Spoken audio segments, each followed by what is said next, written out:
A Eleitoralista está no ar e ao vivo aqui direto do Compol Brasil, esse grande evento de comunicação política do Brasil e da América Latina. E estamos aqui gravando esses temas de direito eleitoral, esses temas sobre política, sobre estratégia digital, ao vivo aqui para vocês com os maiores especialistas do nosso país. E agora a gente vai entrar num tema que é super sensível, super importante e que preocupa muita gente, que é justamente a ideia de proteção de dados nas eleições e também o uso desse recurso que está sendo cada vez mais popularizado de disparos em massa. Afinal, ele é permitido, ele é proibido, em que circunstâncias? E para conversar sobre isso, eu estou aqui com uma pessoa que não só é uma grande eleitoralista, grande advogada, grande especialista em proteção de dados, inteligência artificial, membro aí de grandes academias do pensamento, jurídicas, é uma grande amiga, uma grande mulher, e ela veio, na verdade, trazer um calorzinho pra gente, ela veio lá do Ceará. Eu tô aqui com a doutora Luciana Carneiro, que vai nos brindar aqui um pouquinho sobre esse assunto tão importante e também sobre novos ilícitos que a gente tem aí agora para as eleições de 2026 relacionados a esses temas. Lu, super bem-vinda ao A Eleitoralista. Ai, Amanda, obrigada. Dizer que é uma alegria estar aqui em Floripa, nesse evento de comunicação política. É a minha primeira vez. Nossa, eu tô assim encantada, né? Vai com certeza estar na minha agenda vir participar, pegar esse friozinho aqui de Floripa e agradecer muito pelo convite. Imagina, a alegria é toda nossa. Acabei de falar com o Marcelo Natali, né, que é um dos CEOs do evento. Falei, Marcelo, eu não me acostumo, eu adoro o Compol, assim, o Compol me trouxe muitas coisas boas, continua me trazendo, e as pessoas que ainda não conhecem, né, falando, eu trouxe uma amiga do Ceará que tá, assim, vislumbrada, e é isso, gente, esse movimento, aqui a estrutura, né, Nossa, que aqui é muito legal. gigantesca. Gente do país todo, até, tem da Argentina, tem pessoal da Latinoamérica também, Sim. Comunicadores políticos, né. Sim, Então, sim. fantástico. Mas agora nós vamos falar um pouquinho do nosso jurídico, né, Sim. amiga, dos nossos problemas aí com as questões das normas eleitorais. E vamos começar então falando quais são as regras gerais, assim, mais pontualmente, para o uso desses dados sensíveis, né, em campanha. O que o pessoal tem que estar atento, né, esses estrategistas marqueteiros, ao coletar esse dado, armazenar, essas questões, né? Até a Lu aqui, já falando para vocês, deixar o recado, a Lu já participou de um episódio da Eleitoralista, mas foi à distância, né? Gravada, ela lá no Ceará, eu aqui, agora a gente tá tendo a oportunidade de gravar ao vivo. E ela falou e tá super atualizado também, ponto por ponto, sobre as regras de LGPD. E hoje a gente vai falar um pouquinho disso, mas um pouquinho de disparo em massa também, né, Lu? Sim. Então, bora lá.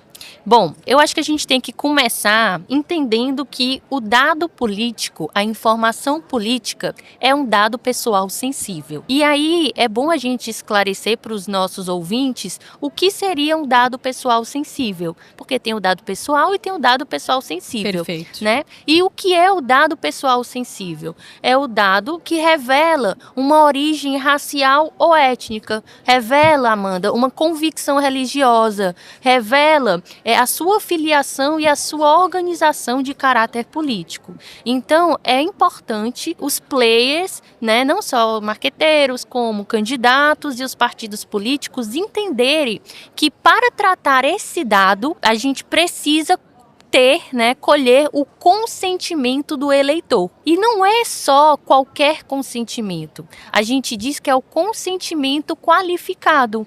E o que consiste o consentimento qualificado, Amanda?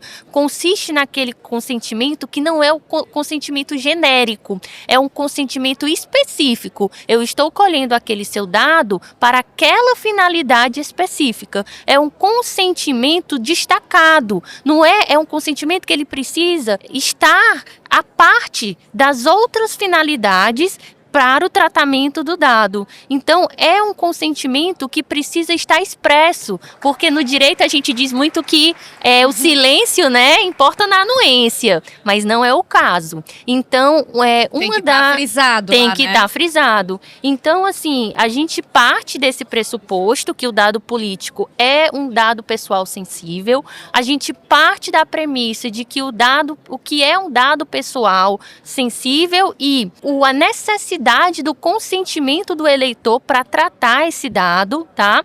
E claro, a gente não poderia deixar de lembrar dos deveres de governança que são impostos às campanhas políticas. Num panorama geral, a gente pode falar do aviso de privacidade para o eleitor, né? Uma campanha que tem um compliance bem estruturado. O canal de comunicação com o titular é você ter ali um telefone. Hoje no RRC, no registro de candidatura, eles pedem um canal de comunicação, que pode ser um e-mail, pode ser um telefone, tá?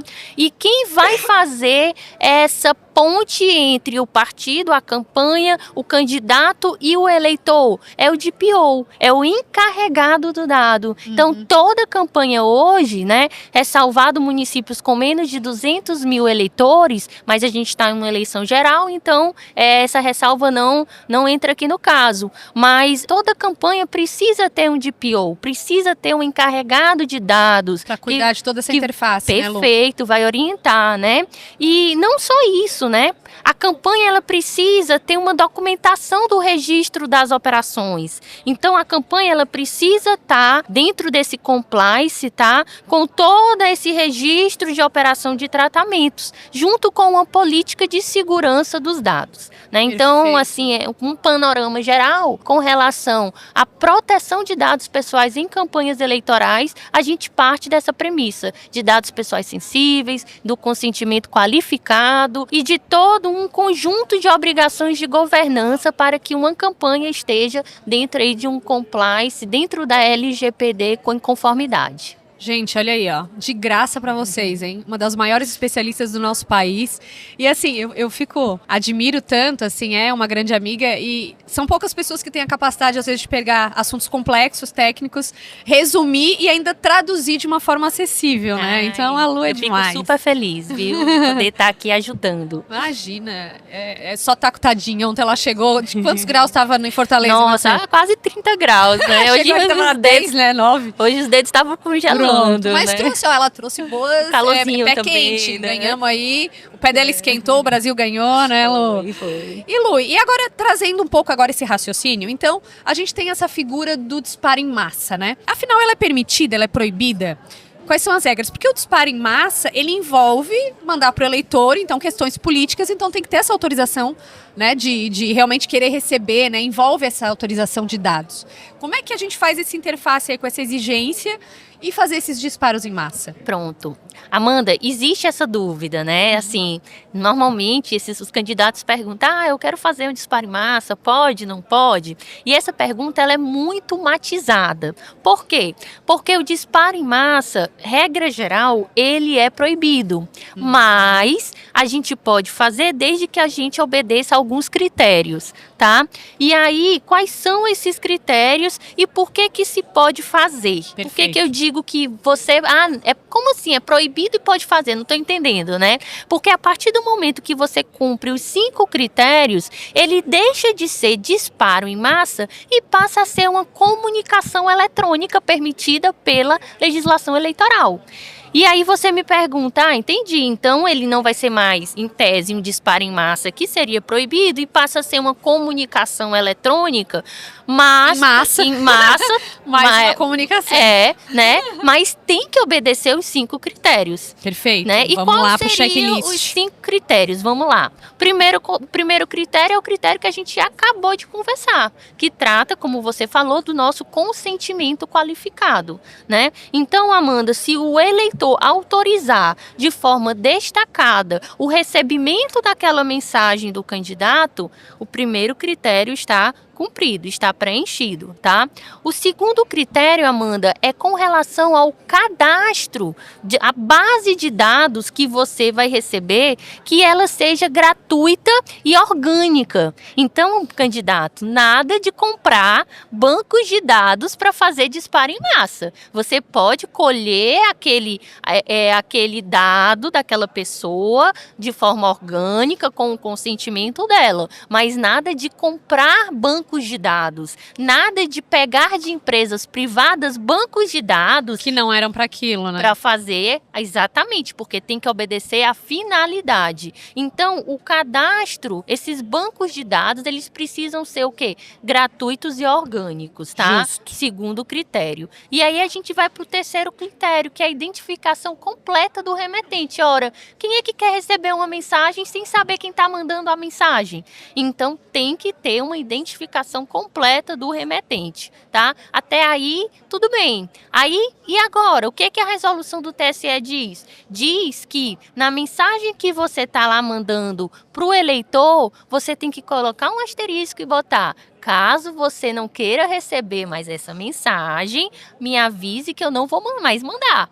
Né? Tem que ter a opção de desistência, né? Descadastramento. Então, tem que ter um mecanismo de descadastramento. E o partido ou o candidato que recebeu esse pedido de descadastramento, ele tem até 48 horas para fazer esse descadastramento e não enviar mais a mensagem para o eleitor. Já falamos de 4 critérios. Falamos do consentimento qualificado, do cadastro gratuito e orgânico, do descadastramento, da identificação completa do remetente.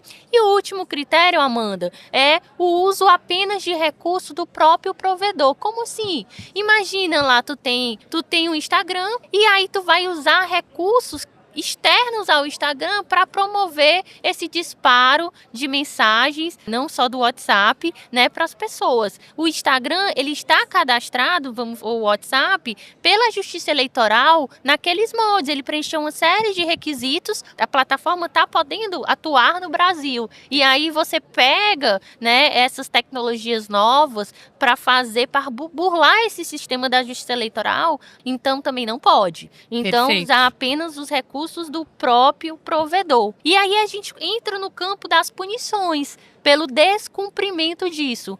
E se você não chegar a cumprir esses critérios, Amanda, aí você pode ser multado e pode ter a sua mensagem enviada removida. Olha aí, gente. Olha aí. Então, checklist, os 5 critérios aqui que a Lu explicou. Lu, o pessoal tem uma dúvida sobre essa questão do orgânico e tal. Tem algumas regras que permitem, tipo, ter tantos grupos de eleitor, se tu tem um grupo já da família, assim. Não, assim, comunicação privada, ok. Ok, tá liberado, né? Tá liberado, não Tá. tem nenhum problema. O Tá? negócio é o capital externo, né? Fazer novos grupos Exatamente. e tal. É como você vai captar esses dados, como você vai colocar nesse grupo, né? Mas comunicação dentro de grupo, a Justiça Eleitoral entende como grupo privado. Então não tem Quem tá ali, problema. que se não gostar, sai, né? Exatamente. Já é uma coisa, Exatamente. um acordo de vontades ali, né? Isso. Perfeito. E agora a gente tem, olha aí, ó, a gente tem 2 possibilidades, além dessa ideia de não respeitar a ideia dos dados, do disparo em massa, que aí caracteriza o disparo em massa, se não tiver isso tudo. E a gente tem também agora uma nova perspectiva, né? Punitiva, além, né? Sim. Com o disparo em massa também, para além de não só cumprir essas regras. O conteúdo do disparo em massa, né? Conta um Perfeito. pouquinho aqui pro pessoal, Lu. Pronto, a gente está falando, né? Olha como a gente evoluiu muito, né? Primeiro o disparo em massa seria vedado, depois o disparo em massa passou a ser, digamos, aceitável desde que cumpra certos requisitos, né? E até aí a gente estava falando de propaganda positiva, né? A gente estava falando de o candidato divulgar suas ideias, os seus conteúdos de uma forma, digamos, em massa. Até aí estávamos falando de propaganda, uma propaganda que era regular, mas pela forma ela, em tese, é vedada se não cumprir os requisitos, né? Aí o que acontece agora, Amanda? O que acontece é que agora o candidato ele quer divulgar não só a propaganda regular dele, mas às vezes quer divulgar uma desinformação, quer divulgar ataques à justiça eleitoral. E aí, a partir desse momento em que ele divulga um deepfake, né? Aí a gente vê que existe uma gravidade, existe uma seriedade mesmo no conteúdo, né? E aí sim a gente passa da remoção da propaganda que era irregular com o pagamento de multa que ia de 5 a 30 mil reais para a sanção mais grave da Justiça Eleitoral, que é a cassação do registro ou do diploma e a inelegibilidade por 8 anos. Então, assim, a gente vai de uma propaganda irregular até a questão do abuso de poder político, econômico e uso indevido dos meios de comunicação social. Então, o TSE, esse ano, ele amarrou muito isso, né? A partir do Pesou a mão, né? Pesou a mão. A partir do momento que ficou constatado que o candidato está fazendo disparo em massa de desinformação, de propaganda negativa, de ataques à justiça eleitoral, né? E isso, a depender da gravidade do contexto, ele pode ter o seu diploma cassado e pode ficar, sim, inelegível por abuso de poder. Ó, aí, gente, hein? O recado tá dado. Agora a brincadeira ficou mais séria, né? Eu ouvi agora há pouco o Dr. Leandro Petrin, sim, e um querido amigo nosso, né, grande eleitoralista, e a gente falou justamente, eu provoquei, né? A gente tenta trazer como é o Compol e essa grande arena de players da política, não falar só o juridiquês, mas sempre associar, né? E assim, doutor Leandro, vamos gravar um episódio dizendo quando que a propaganda pode gerar cassação e inelegibilidade? Porque o pessoal, é só propaganda, só multa, é só não sei o quê. Às vezes o pessoal também banaliza um pouco, sim, né? E eu queria chamar a atenção para as questões mais graves, sim, né? Para saber. E o teu escopo também vem nessa linha. A gente especificou mais agora para o disparo em massa, para essas questões. Mas realmente, gente, agora não só você vai responder por essas sanções menores, gradativas, né? Menos graves, como o BO pode complicar, né? Porque aí agora, se você ainda utiliza esse expediente para comprar, atacar e para promover desinformação, ataque à justiça eleitoral também, e aí já vai para uma ação de abuso de poder, né? Não é nem só o de propaganda. Amanda, a gente está falando de comunicação política, né? Eu acho que você foi muito feliz na escolha desse tema, porque a gente está num evento de comunicação política, com o maior evento aqui do Brasil, né? E o disparo em massa não deixa de ser uma comunicação política, perfeito, né? E aí, a partir do momento que essa comunicação política vem com as diversas ferramentas de inteligência artificial, deepfake, ataques à justiça eleitoral, deixe de ser uma propaganda irregular. O candidato antes, vale a pena fazer um disparo em massa porque eu vou pagar de 5 a 30 mil reais. Não, isso é grave. E a gravidade, ela é o peso para que a justiça eleitoral tome o mandato dele e ainda o deixe sem participar das próximas eleições por 8 anos. Olha aí, gente. O recado tá dado com esse sotaque maravilhoso, com essa mulher maravilhosa. Então, não vou aceitar mais, hein? Se ano que vem eu tiver no Compol e chegar alguém aqui, né, Lu, dizer pra gente, Amanda, né, viu o episódio, depois eu acabei fazendo e deu ruim, né? Aí, né? Então, bem avisados. Olha a importância da gente fazer essas interfaces, né, Lu? Eu faço esse movimento já de um tempo. Eu acho que por isso que eu tive esse espaço no Compol, que eu me aproximei do Marcelo, porque eu vim...